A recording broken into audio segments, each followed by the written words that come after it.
A las 4:07 a.m., algo ocurrió en Jerusalén que no debía suceder. Algo que nadie esperaba. Algo que, en cuestión de segundos, hizo que teléfonos sonaran, cámaras se encendieran y personas salieran de sus casas sin saber por qué, como si una fuerza invisible los hubiese despertado al mismo tiempo. Las primeras imágenes llegan desde un balconcito en la Ciudad Vieja. La cámara de un turista, aún con el estabilizador desactivado, capta un resplandor tenue que se desplaza desde el muro occidental hacia la Puerta Dorada. No es un rayo, no es un dron, no es un reflejo, es una onda, como si el aire hubiera sido empujado por algo que no se ve, pero que se siente. Segundos después, otra cámara, esta vez una de seguridad sobre la Vía Dolorosa, registra cómo los pájaros, que normalmente duermen hasta el amanecer, levantan vuelo de manera abrupta. Algo los sacudió. Algo movió la atmósfera misma. Y lo más inquietante, en cada uno de estos registros, en la esquina inferior, aparece una misma hora. Una marca exacta. Un código silencioso que conecta todos los videos. 4:07 a.m. Los expertos dicen que no tiene explicación. Los testigos afirman que jamás sintieron algo igual. Pero los que conocen la profecía de 1968 saben que este momento no fue casualidad. Fue anunciado. Lo único que te pido a cambio es dar clic en el botón de suscribirse. Jerusalén, 3:50 a.m. La ciudad parece suspendida entre dos mundos, ni completamente dormida, ni totalmente despierta. Desde el Monte de los Olivos, las luces tenues del barrio judío titilan como brasas antiguas. La brisa arrastra un olor a piedra húmeda, tierra vieja y humo lejano de incienso que quedó atrapado entre los muros. Es un silencio vivo, el tipo de silencio que precede a algo. La cámara desciende lentamente hacia la Ciudad Vieja. No hay autos, no hay voces, solo el eco distante de un guardia nocturno cambiando de turno y el crujido de una puerta metálica que se cierra con suavidad. A esa hora, incluso los relojes parecen avanzar más despacio. Las murallas iluminadas proyectan sombras que se deforman sobre el pavimento ancestral. En el horizonte, un ligero halo azulado anuncia que falta menos de una hora para el amanecer, pero aún reina la oscuridad. Un gato cruza la callejuela. Sus pasos resuenan más de lo normal. El aire se siente denso, cargado, como si la ciudad respirara por sí sola. Nada indica que en 17 minutos algo romperá la quietud. Nada anticipa que la profecía olvidada de 1968 comenzará a cumplirse. Pero Jerusalén sí lo siente. Para entender lo que ocurrió a las 4:07 a.m., tenemos que volver a un año que muchos mencionan, pero pocos comprenden. 1968.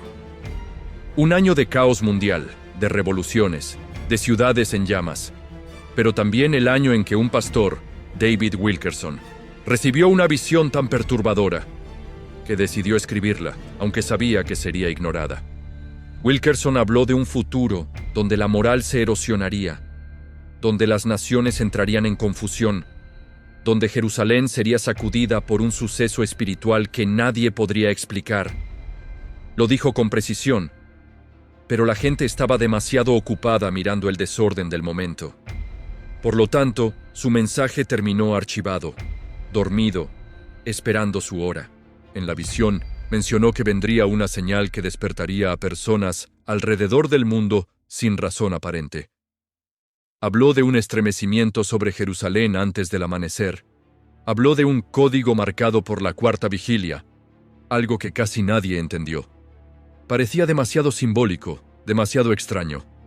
Y sin embargo, cada año que pasó, partes de su visión comenzaron a encajar como piezas dispersas.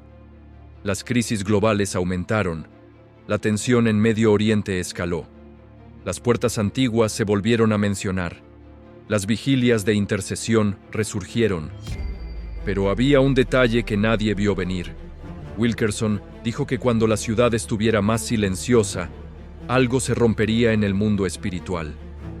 No sería político, no sería militar, sería sobrenatural. Y esa línea, esa frase olvidada, volvió a la superficie cuando los testigos comenzaron a describir lo que sintieron a las 4:07 am. El momento exacto, 4:07 am, no fue casualidad. Los testigos lo repitieron una y otra vez, como si ese número hubiese quedado grabado en el aire. Pero cuando alguien lo buscó en los textos antiguos, el código comenzó a revelarse. En el calendario bíblico, la madrugada se divide en 4 vigilias. La cuarta vigilia va aproximadamente desde las 3:00 am hasta las 6:00 am. Es el tiempo en el que, según la tradición hebrea, Dios actúa sin intermediarios. El tiempo donde ocurren intervenciones que rompen patrones. El tiempo donde lo imposible se abre paso. Pero hay más. El número 4 está asociado con las 4 esquinas de la Tierra, los 4 vientos, el movimiento global. Simboliza algo que no se queda en un lugar, sino que se extiende. El 7, en cambio, representa plenitud, finalización, cierre de ciclo. Por lo tanto, 4:07, una expansión y cumplimiento. Lo que comienza en un punto, se completa en muchos. Algunos rabinos señalaron otro detalle inquietante. En hebreo, ciertas letras tienen valor numérico. El equivalente al 4 forma la palabra Dalet, que también significa puerta. Y el 7 se relaciona con Sayin, que implica corte, ruptura o liberación. Así que, sin quererlo, los habitantes de Jerusalén fueron testigos de un mensaje cifrado. Una puerta se abrirá y algo será liberado. No era solo una hora, era una marca, una coordenada espiritual. Y justo antes de ese minuto exacto, la primera señal silenciosa comenzó. Minutos antes de las 4:07 am, algo extraño comenzó a suceder, pero nadie lo sabía aún. Personas de barrios distintos, judíos, cristianos, turistas, incluso guardias nocturnos, despertaron de golpe.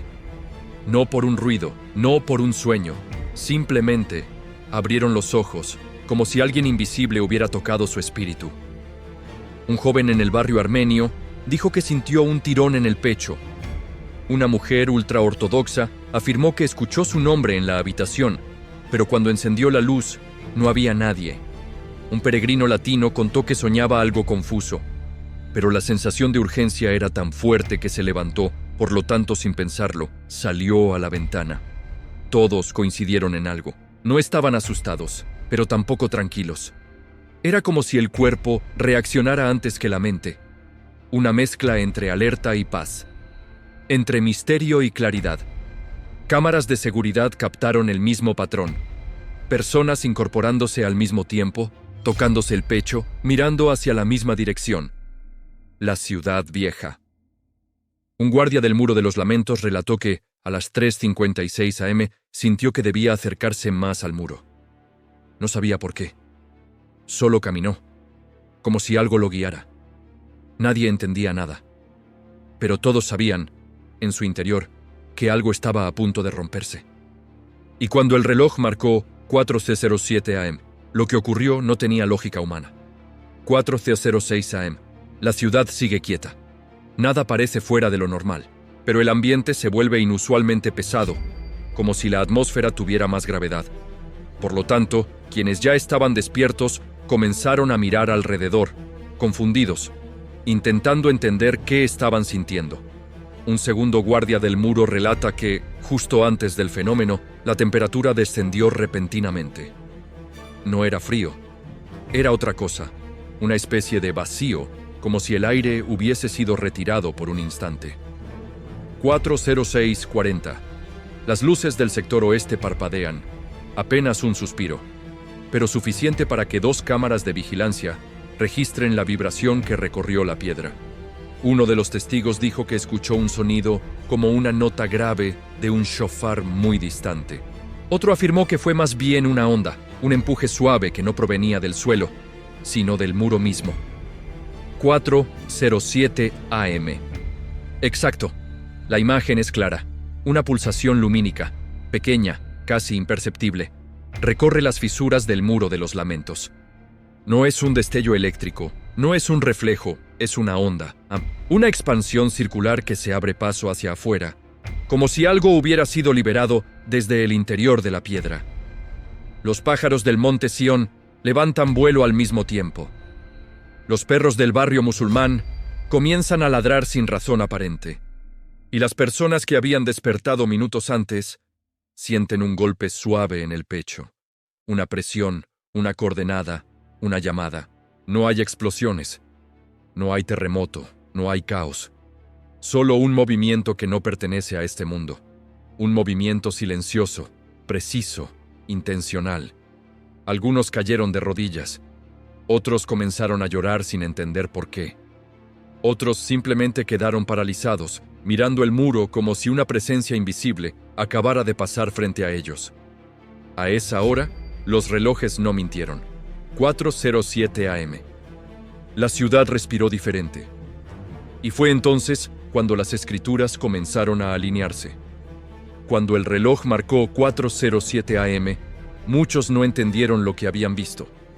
Pero quienes conocían las escrituras sintieron un estremecimiento distinto, porque la escena frente a ellos no era nueva, era un eco. En Zacarías 12, el profeta habla de un día en el que Jerusalén se convertiría en una copa que haría temblar a las naciones. No por guerra, sino por una sacudida espiritual. Ese temblor no destruiría muros, pero sí abriría corazones. Y lo que ocurrió en el muro parecía una miniatura exacta de ese pasaje. Joel 2 describe algo aún más penetrante. Derramaré mi espíritu sobre toda carne. Vuestros hijos verán visiones, vuestros ancianos soñarán sueños. Un despertar sin explicación, gente levantándose al mismo tiempo, miradas puestas en un solo punto. No coincidencia, no reflejo, sino señal. Y luego, el texto más inquietante, 2 Crónicas 7:14. Cuando Dios habla de momentos en los que la tierra es tocada, y su presencia desciende cuando el pueblo se humilla, busca y se vuelve. Ese pasaje siempre estuvo asociado a humillación y clamor. Pero algunos rabinos observadores dijeron algo distinto. Cuando el muro respiró luz, no fue para pedir, fue para despertar. 3 textos, 3 profecías separadas por siglos y contextos distintos. Pero un mismo patrón, un llamado antes de una gran transición. Y mientras las personas trataban de comprender lo que acababan de vivir, la pulsación del muro comenzó a expandirse, viajando hacia un punto específico que había quedado en silencio por casi 1000 años. La Puerta Dorada. ¿Tú qué opinas? Deja un comentario mientras ves esto. Responderé todos los comentarios. Mientras la presencia descendía sobre el muro occidental, algo comenzó a moverse al otro lado de la ciudad vieja. No hubo cámaras, no hubo testigos queriendo grabar. Solo un silencio tan denso que parecía abrirse camino entre las piedras antiguas. La Golden Gate, también llamada la Puerta Oriental, ha permanecido sellada desde el siglo XVI. Los otomanos la cubrieron de bloques, enterraron el acceso, levantaron incluso un cementerio frente a ella. Todo para impedir, según la tradición judía, la entrada del Mesías. Pero Wilkerson describió en su visión un circuito espiritual. El muro clamaría y la puerta respondería. Y eso fue exactamente lo que muchos dijeron sentir. A las 4:14 a.m., mientras la onda espiritual seguía vibrando, varios guardias nocturnos reportaron una sensación extraña, como si el aire frente a la puerta oriental se hubiese vuelto más liviano. Uno de ellos describió una especie de respiración, como si algo detrás de los muros sellados hubiese despertado. No hubo explosiones, no hubo grietas visibles, pero quienes estaban cerca afirmaron que la atmósfera cambió, como si las oraciones en el muro hubiesen encontrado una puerta y la hubiesen tocado desde dentro.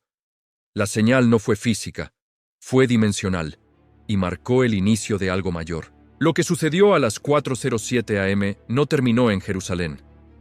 La visión de Wilkerson hablaba de algo que no se quedaría en un solo punto geográfico, sino de 3 olas sucesivas que recorrerían la tierra como si el cielo hubiese abierto una compuerta sobre la historia humana. Primera ola. La convicción empieza con un fuego interno.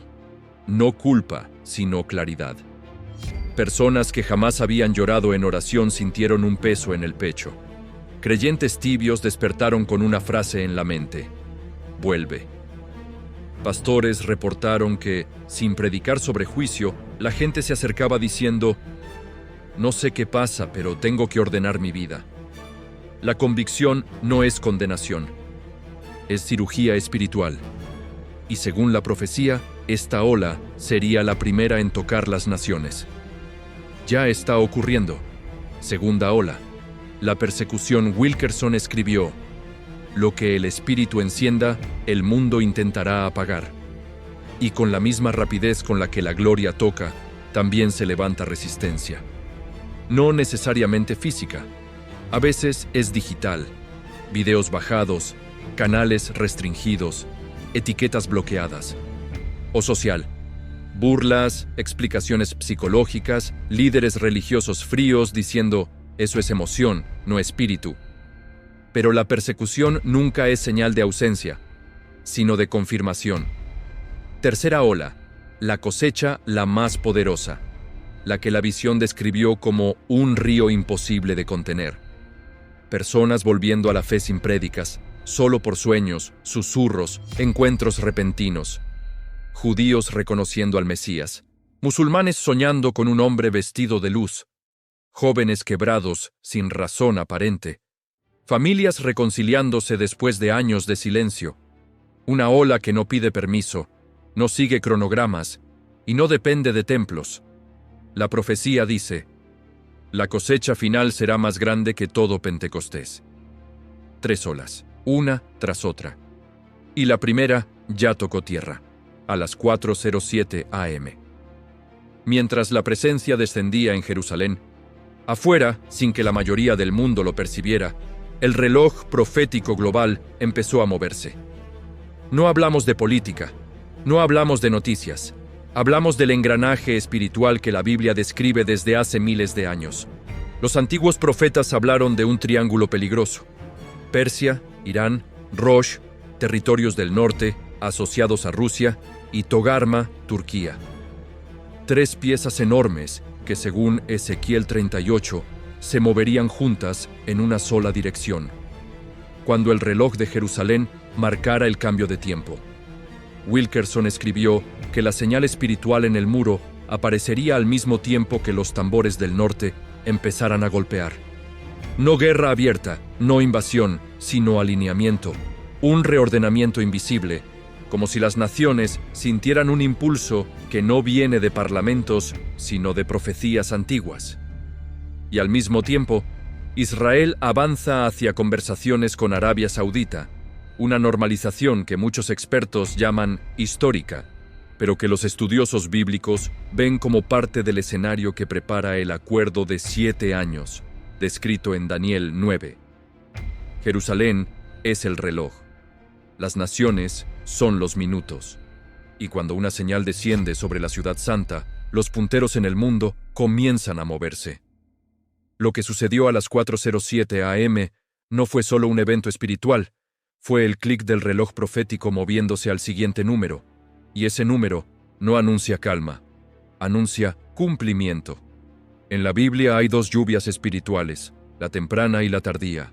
La primera fue Pentecostés, cuando el Espíritu Santo descendió y nació la iglesia. Pero los profetas anunciaron una segunda, más intensa, más amplia, más profunda, la lluvia tardía, la lluvia del fin, la lluvia que prepara la cosecha final. Lo que ocurrió a las 4:07 a.m. no fue un avivamiento local. Fue la apertura de esa lluvia tardía, la confirmación de que el cielo ya no está goteando, está derramando. Esta lluvia no cae sobre denominaciones, no sigue horarios humanos, no depende de templos, ni respeta agendas. Cae donde hay hambre. Cae donde hay corazones despiertos. Cae donde alguien dice: Señor, aquí estoy. Wilkerson dijo que la lluvia tardía no vendría con ruido, sino con peso. Peso de gloria, peso de convicción, peso de propósito. Y eso fue exactamente lo que sintieron las personas en Jerusalén. No emoción, no euforia, sino peso. Una atmósfera tan densa que los cuerpos no podían mantenerse en pie. La lluvia tardía ya comenzó. y no caerá en un solo lugar, sino en todo aquel que tenga la lámpara encendida. Lo que muchos no saben es que, horas después del acontecimiento de las 4:07 a.m., algo más comenzó a sentirse en Jerusalén. No se vio, se escuchó. Un eco, un murmullo, un sonido que parecía venir desde las piedras mismas de la ciudad antigua. Los guardianes del muro occidental fueron los primeros en reportarlo. Un leve zumbido, casi un canto, como si las murallas hubieran guardado un mensaje durante siglos, y ahora estuvieran liberándolo. Testigos aseguran que era un sonido armonioso, profundo, parecido a un shofar, pero no exactamente igual. No lo tocó ningún rabino. No lo activó ninguna ceremonia. Simplemente emergió. Algunos dicen que fue el viento. Otros que fue una vibración provocada por el movimiento humano. Pero quienes estuvieron allí, quienes lo escucharon, juran que era un sonido vivo, un llamado, una advertencia, o quizás una confirmación divina.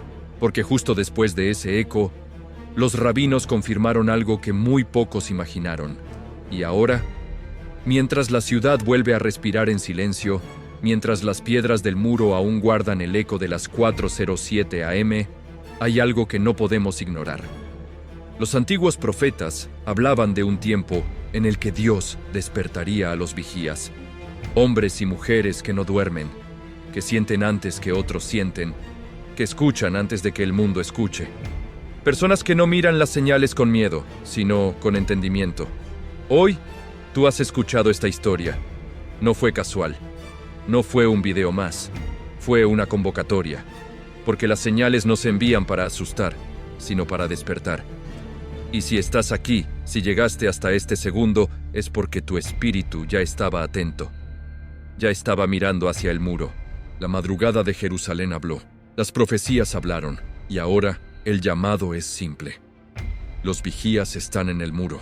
La pregunta es, ¿serás uno de ellos?